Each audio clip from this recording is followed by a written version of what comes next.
Hey Pretty Girl Club, this video is about my theory on how women are actually less lonely than men. And this is because women on average are better at creating communities. And the reason for that is that we have been socialized to be nurturing. We have been socialized to be caregivers and caretakers. We've been socialized to be more selfless and interdependent. And because of this, because of our nurturing nature, a lot of other people who we have spent time investing in, other women, they tend to invest back into us. And so this is why women tend to have more robust friendships. Women tend to be able to make friends more easily. And also, just in general, if you go out and about, go to a bar, go to a movie theater, go to the mall, and just observe. Do you see more women who are out and about, or do you see more men? Because most of the time, the women are the ones who are out and about more often than men. And so this makes it a lot easier for women to have opportunities to socialize. So this whole stereotype that women are lonely and we're going to die alone, that is inherently false because number one, most husbands and men in general have shorter lifespans than women. So actually getting married to a man almost guarantees that you will die alone. That's number one. And then number two, another thing that happens once a woman gets married and has children is that she actually becomes more socially isolated because her responsibilities to her husband and children just increased. So now she has to spend more time investing in the people within her household versus being able to go out and socialize. So, in my opinion, the women who center their lives around men the most, or the women who are the married ones, they're married to men, those women are actually more likely to be lonely due to the probability of widowhood and also due to the fact that once you get married, on average, you tend to lose friends as a woman. On average, when a woman gets into a long-term relationship, her other friendships that she had tend to suffer. And so I actually think that if you are revolving your life around a guy, you actually tend to be lonelier and less sociable versus if you were not even with the guy in the first place. So, in my opinion, I just debunked the whole theory that you're automatically going to be lonely if you're not in a relationship. We also know that there are multiple articles online that talk about how women tend to be the happier gender. We also know that the happiest subpopulation is women who are unmarried and child free. So the reason that these women are considered to be the happiest subgroup is because they are not dealing with the lifelong commitment of marriage and like all of the domestic duties that come with that, all of the 50-50 duties that come with that. So for those of you who think that most marriages are hypergamous, that is false. First of all, 90% of men make less than 100,000 per year. So if you consider marrying a guy who makes 85K to be hypergamous, that's fine. But just know that most of those guys are going to be going 50-50. So part of the reason why unmarried, child-free women are happiest is because they don't have to worry about going 50-50 with anyone. Oftentimes they live in their own apartment or they live with a roommate who is not trying to tell them what to do like how a husband would, because a lot of marriages are actually just more of a friends with benefits roommate situation or just more of a roommate situation in general where the two partners are just living together for financial reasons. So usually it's the man is poor or the man is not where he wants to be financially, and so he is extracting the labor out of the woman so that he can build his wealth. So maybe he couldn't afford a house before, but because he has a wife who's bringing in an income, now he can go 50-50 with that woman on the house. So even if you watch some of the old red pill content, even they admit this. So they're admitting from their own mouths that one of the main reasons they want to get married is so they can get out of poverty. This is the men saying this. This is not the women. So this whole concept that like women are just the gold diggers and they're just going to die alone and stuff. No, in my opinion, men are actually the gold diggers. Men are very hypergamous, and the men are the ones who are usually using the women so that with their 50-50 discount on bills, now he gets to build himself up so that he can show off his newfound wealth in front of a new woman. Also, I've noticed that women tend to be more self-aware and more emotionally intuitive. So as women, we are socialized to care for ourselves at least once a month when we're on our period, because having your monthly period reminds you that, hey, you need to drink more water, you need to stay hydrated, you need to check your emotions because you could be experiencing PMS symptoms. So I just feel like even little things like that build up over time, it helps to kind of naturally train women to care for ourselves, not just physically, but emotionally. Have you ever noticed how most adult men, they don't even cook for themselves as often as women do? And so now we're looking at men having a disadvantage even in their physical health because they're over here eating these processed foods.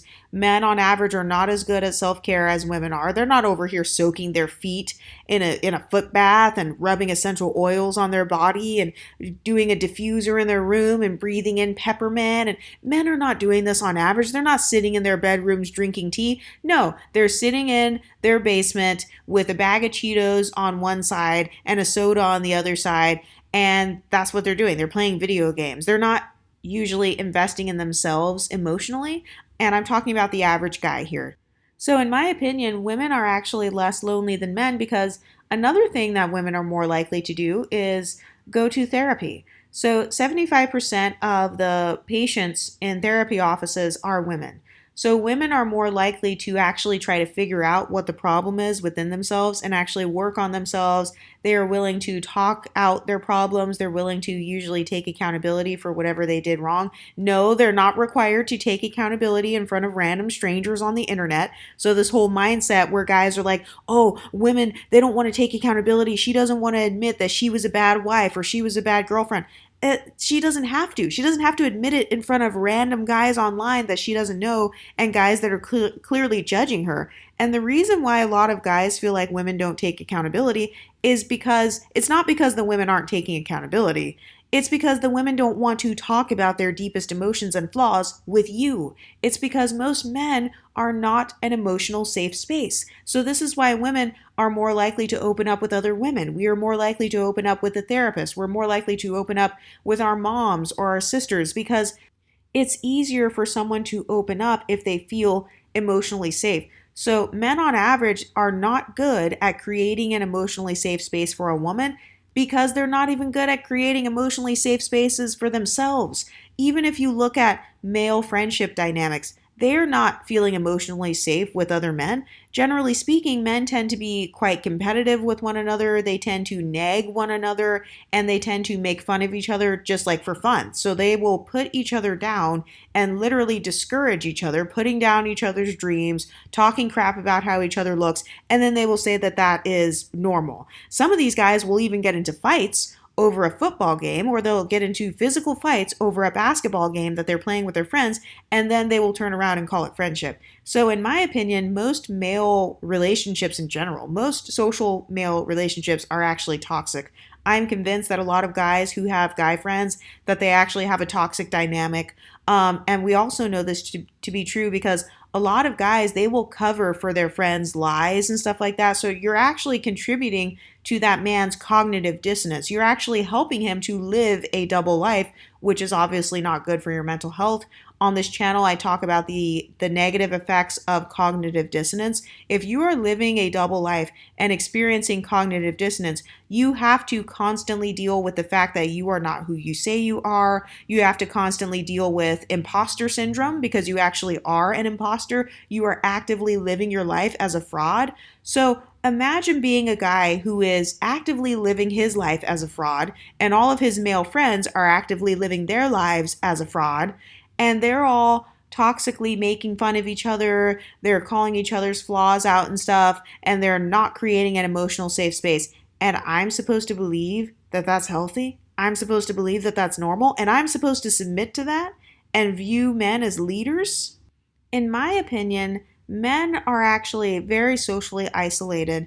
I feel like a lot of men will be in a room full of other men and still feel lonely. You know why? Because they don't have an emotional safe space. They don't have anywhere they can go to open up. They don't have a listening ear. Oftentimes, a man gets his social and emotional needs met by spending time with a woman. And by the way, not to mention the fact that not every guy even has friends to begin with.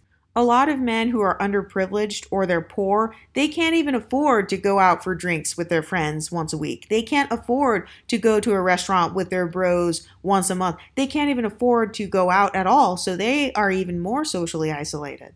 So I'm actually convinced that a lot of guys are actually living in a mental hell because they have not been socialized on how to deal with and process their own emotions. They've not been socialized on how to have a self-care routine. Most guys don't have any sort of self-care routine, not just physically, but also emotionally, mentally, spiritually. They don't have a self-care routine. Men aren't out here on average going out in nature and touching grass and then doing some yoga and then making sure that they meditate that morning. Most guys are not doing that. A lot of guys have maladaptive coping mechanisms, which means that their coping mechanisms are unhealthy. You guys have heard me talk on other videos about what I believe the most common male coping mechanisms are. Those are video games and porn. Those are their two main coping mechanisms. They tend to use those as their way to cope because those are two forms of escapism. Video games make you feel like you have escaped because you get to live vicariously through the character, and then porn also makes him feel like he has escaped because he is masturbating and experiencing the dopamine release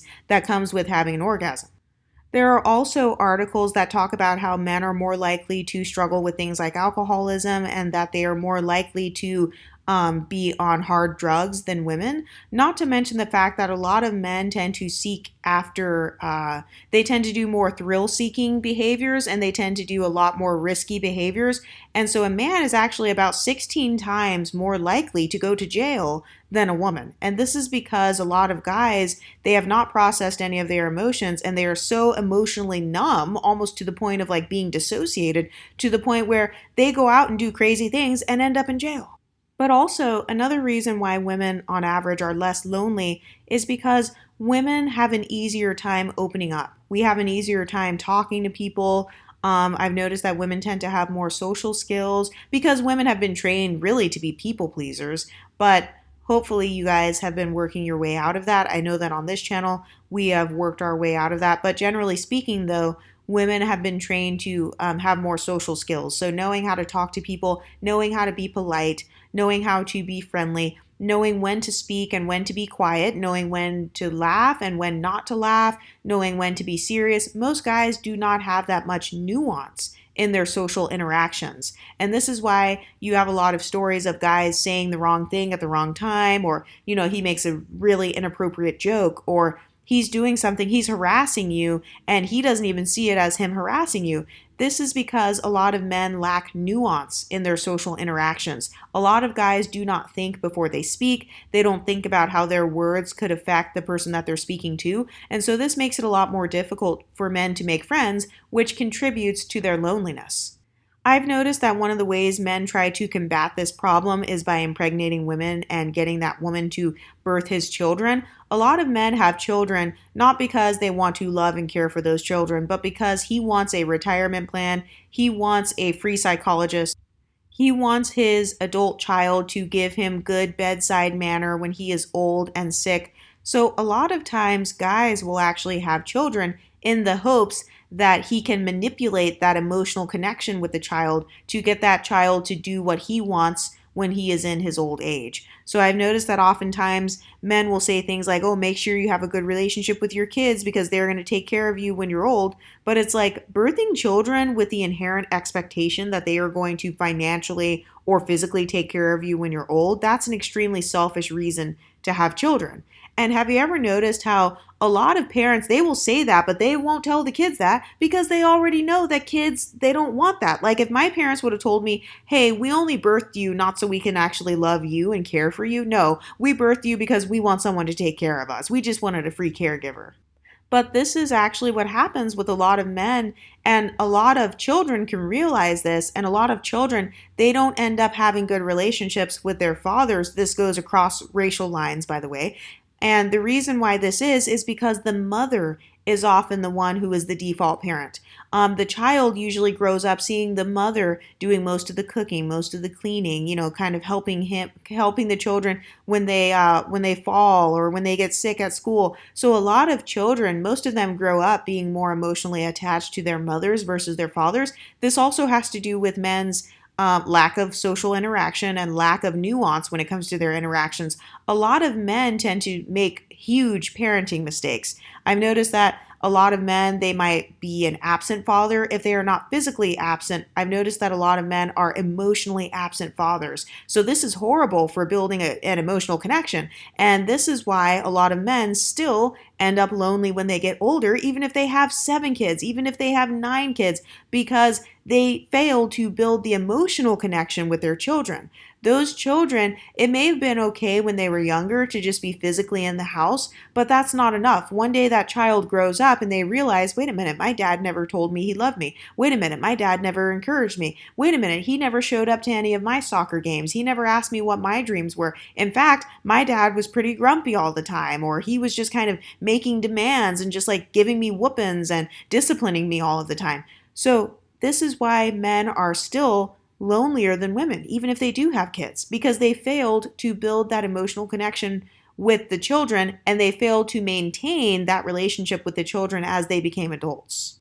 Another reason why men tend to be more lonely than women is because men are not socialized to process their emotions. They're not socialized to share their emotions at all. And so most men have decades worth of traumas built up on the inside of them. They've got decades worth of negative emotions built up on the inside of them that they have never dealt with. And so they're walking around with all of these toxic thoughts still lingering in their brains from when they were teenagers or from when they were in their early 20s. They've never gone back to actually process why those things happened. And because of this, a lot of men are unable to improve their emotional intelligence. They're unable to stop repeating those same cycles. So a lot of men actually find themselves repeating the same emotionally toxic cycles. So maybe that guy he was always desperate and always a people pleaser. He will find himself repeating that cycle. Or maybe he was always aggressive and angry and that's the only emotion he could express. He will keep repeating that cycle because he never went back to figure out why he had those emotions in the first place and where they came from and how he can get rid of those negative emotions from out of his mind. A lot of guys do not even believe in emotions. Isn't that crazy? I've actually heard a lot of guys say emotions don't matter, or I'm not going to live my life just based on emotions, or feelings are not facts. So a lot of men tend to trivialize their own feelings and they neglect themselves emotionally. And so because they neglect themselves emotionally, that means that they just allow themselves to walk around feeling like shit all the time. So that means that, let's say a man feels lonely. Instead of asking himself, why do I feel lonely? What actions did I take that led me to this loneliness? How did I get here? And how can I prevent this from happening again? Instead of asking themselves that and kind of working through what their own character flaws are, a lot of guys will just respond with simple anger and rage, and they will just get mad that they're lonely without taking into account why they are lonely. And we've seen this a lot. A lot of guys are very emotionally reactive. They're not emotionally proactive. So they're not thinking, hey, how can I prevent myself from getting screwed over? How can I prevent myself from feeling lonely? They're not thinking that on average. And so they're just spending their lives reacting to everything around them, reacting to their work environment, reacting to their baby mamas. They're spending their lives constantly in this defensive mode, which obviously leads to a whole host of mental health problems. Anyway, what do you ladies think? Do you think that women are more lonely? Do you think men are more lonely? Let me know in the comment section and I'll talk to you next time. Stay pretty, ladies.